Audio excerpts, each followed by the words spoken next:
السلام عليكم ورحمة الله وبركاته. اهلا بكم حبايبي في قناتكم قديم وجديد. ازيكم عاملين ايه حبايبي؟ يا رب تكونوا كلكم في احسن حال.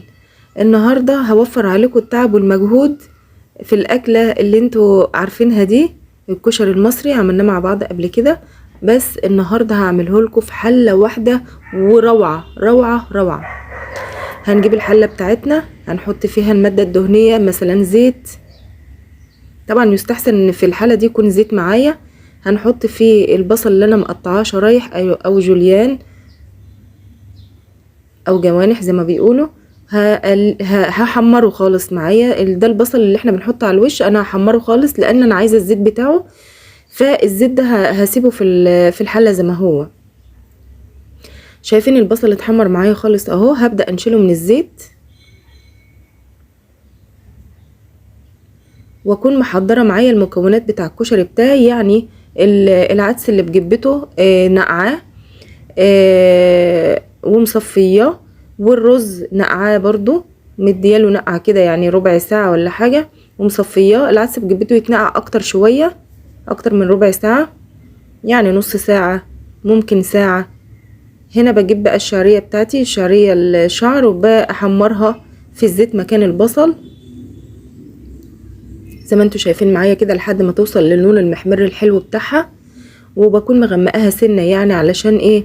لما تيجي تستوي اللون بيفتحها شويه. بجيب بقى المكرونه بتاعتي اللي هي المقصوصه الصغيره اللي انتوا شايفينها دي، او اللي اسمها المرمريه اهي. بديلها برضو تشويحه كده. تشويحه المكرونه دي يا جماعه بتخلي طعمها رائع. بفضل اشوح فيها كده شويه.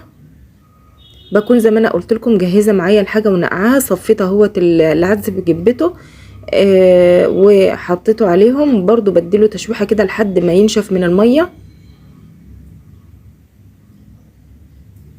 طبعا الكميات دي زي ما انت تحبي زي ما هتعملي. كل الكميات متناسبه مع بعضها. في المرحله دي بقى قبل ما احط الرز نستقلكم هنحط التوابل بتاعتنا. هنحط شويه كده فلفل، شويه كمون، شويه كزبره مطحونه. واراعي ان كميه الفلفل والكمون بتبقى صغيره شويه عن الكزبره. بشوحها كده برضو واطلع لحد ما الريحه بتاعتها تطلع معايا كده. وبعد كده بحط الرز اهو. كنت نقعاه زي ما قلت لكم وصفيته. بصفيه من الميه خالص عشان يتشوح معايا برضو تشويحه حلوه كده. بحط الملح، بحط الميه بتكون ميه مغليه معايا، وبظبط ميتي. ما بحطش يا جماعه ميه كتير، هي على زي ما بحطها للرز بالظبط، عقله صابع كده فوق المكونات بتاعتي. مفيش وقت خالص وبلاقيها استوت معايا زي ما انتوا شايفين. هي بس المشكله في ان الكشري المصري في حله واحده او في اكتر من حله، ان المكرونه بتبقى واخده شويه من لون العدس اللي بجبه.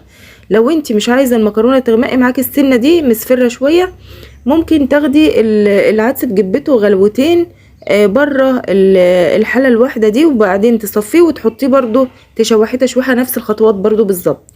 بس هيزيد عليها ان انت هتكوني سلقتيه سلقه كده صغيره، او غليتيه غلوه وبعدين صفيتيه وحطيتيه زي ما احنا عملنا بنفس الخطوات. والله يا جماعه طلع مستوي وروعه.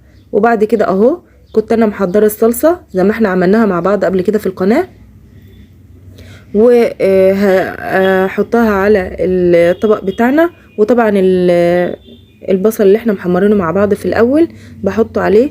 اللقطه دي برضو راحت مني، يلا معلش سامحوني. ومن هنا بقى بقول لكم بالهنا والشفا. وما تنسونيش باللايك والشير والاشتراك في القناه، والدعوه الحلوه اللي من قلبكم ليا ولاولادي بصلاح الحال. والسلام عليكم ورحمه الله وبركاته.